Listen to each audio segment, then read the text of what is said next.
Hey, what's up guys, it's your boy Patience. I decided to come with you guys with a little new one. So in this one I want to talk a little bit more about CIG and where they aim to be going, not just as a company but herding us along as as like herders. We're like their little flock.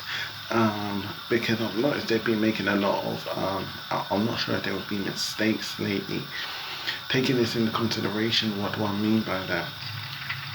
We have inertia, guys. There's two levels of inertia. One level of inertia is what we've all come to know when you use air suspensors. Air suspensors are obviously when you push a little button, you have a fuel tank, and it disperses air. So you move and you drift. As you've noticed, you don't keep picking up speed when you drift because this is air suspensors. Another way of putting it is that you're not giving off a spark of energy. It's just air that comes into existence, which is the most magnificent, I guess you could say, miraculous thing about air.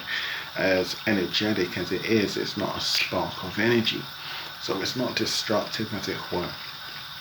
Taking that into consideration, you've got inertia number two, which is using fuel tanks that use other sources of energy other than air or oxygen. This will be stuff like nitrogen, highly flammable, hydrogen, and oil, for instance.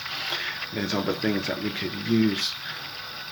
These things obviously they have fuel tanks and they burn a lot of energy. Now when you go shooting yourself through space using your rockets, if you turn your rockets off suddenly, let's say you was moving at 5 kilometers per second and you've turned your thrusters off. Every second you've moved 5 kilometers would be what you automatically equate in your mind. This is completely slightly wrong, I personally believe.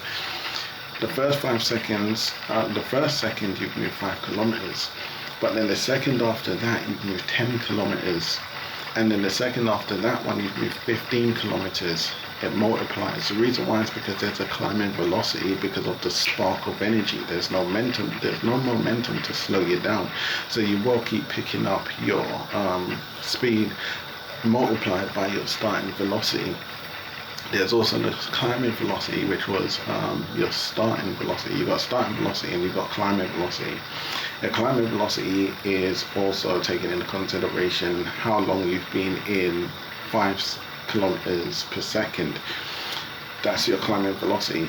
When you turn that off, that climbing velocity kind of stops. So you stop that equation. We then stop that equation. So you're going to be consistently moving at that climbing velocity of before when you stopped. So let's say you was moving at 5 kilometers per second for 30 minutes. That's your new equation. 5 kilometers per second was your climbing velocity for 30 minutes. So I'm not fully sure at the minute off the top of my head how that equation is going to work and how it's going to affect the way how you move through space, but that's how inertia is going to work for you at that moment in time. So you can imagine using your jump drives in circumstances such as these. So that's the difference between air suspensors inertia and a spark of energy inertia. Now this is something that I'm pretty sure CIG know already, and why they're not using this philosophy, I don't know. They've also taken other physics out of the game, such as if you open up your ship shutter doors, you're not sucked out into space, and if your flames, if your ship's alight and you open up your shutter doors, space doesn't suck away. Even though we've seen this kind of technology already implemented into the game because they showcased it. So these are things that I think need to be looked over, things that I can't wait to be implemented in. I think it's stuff that we're going to start seeing in 1.0, so hyping over the 4.0 scenario just doesn't make sense for us as testers, gamers, and backers alike. So anyway guys, it's your boy Patience. I hope you like what you be seeing and heard, and if you did, you leave your thumbs and your likes and your comments down below. And if you have any queries, guys, hey guys, I've also decided that what I'm going to do is I'm going to start doing a little more diagrams, explaining a little bit more how this inertia works, both using air suspensors and other fuel suppliers or sensors and other fuel possibilities such as oil, nitrogen and hydrogen, and how these things affect inertia as a whole. So, because sometimes creating a visual aspect makes it easier for us to understand. The first thing that I ever engaged in when dealing with space when I was young was a spaceman in a spacesuit, and we was using air dispensers to get our missions done. We weren't using oil, hydrogen, nitrogen, or any of those highly flammable gases to help us maneuver on using simple basic tasks. Also, using these methods, depending on how and where you use these fuel output energy suppliers, is very effective on how quick they may run out. For instance, if I was on Earth and I went up in the sky, I was kind of like falling from, let's say, 120 feet high, and I've got an energy tank, like an engine run by a fuel tank on my back. This fuel tank is full of air.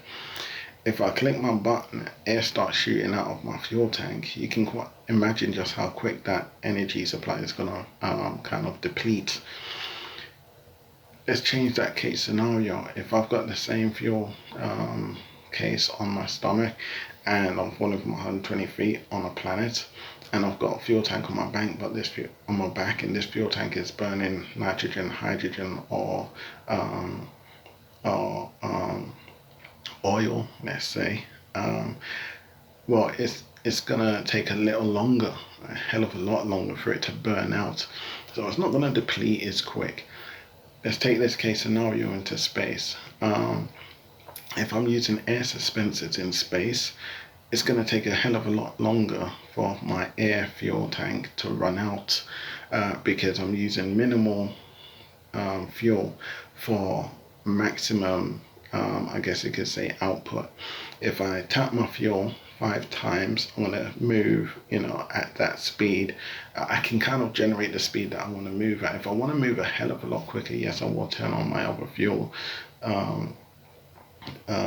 But air is the most efficient way to do it in space, and it will last a hell of a lot longer.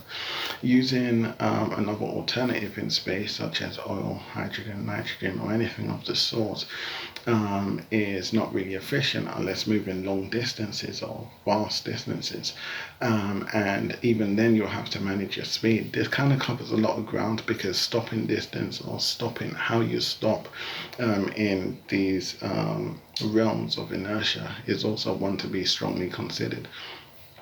When using a spark of energy, when you stop, it doesn't you ain't gonna stop how you would expect to, and how you would stop using air suspensors is another thing to be looked into. So this is what I'm going to bring into my next video, and I'm also going to showcase it via a diagram. So stay tuned for that one. It's your boy Patience. Leave your thumbs, your likes, and your comments down below if you have any queries, guys. Over now.